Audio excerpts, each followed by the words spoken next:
idol ko yun si Cyril eh. Yung bata pa lang ako eh.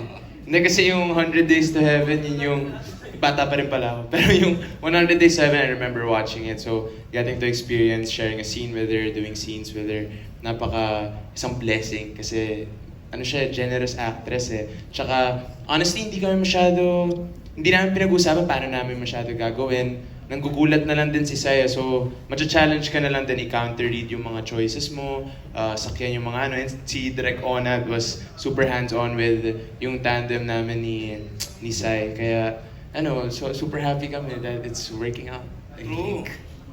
Ayan, pareho po. Ano yan? Pause. Wala pa lang boses. Kahapon pa yun. Kaya po si Jello yung pinauna ko para may maintindihan po muna kayo. Ayun Chop, sa akin sige. po, ganun din po, sobrang unexpected kasi ngayon ko lang po na-meet and naka-work si Jello.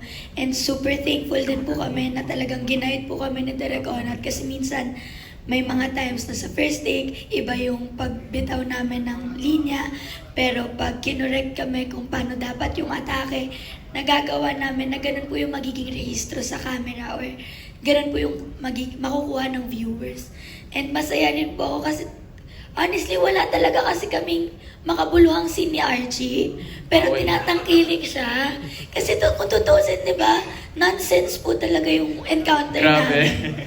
And I mean, di ba, hindi naman siya nakakadagdag sa mystery nung death ni Luna. Kasi coming from a heartbreak, Opo. iba yung level na sinalok ka talaga ni Archie. Yes. From the itlog na maalat scene, opo. di ba?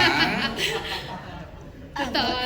And maganda rin po na parang kahit na meron na kaming scene together na kaming dalawa lang talaga, hindi pa rin siya lovey-dovey scene na parang meron pa rin conflict. So talagang aabangan din po talaga ng viewers kung ano bang patutunguhan, kung magiging sila ba or hindi talaga. So ayun, masaya Oh my po kami God, na exciting. nakakadagdag po kami sa hit ng audience.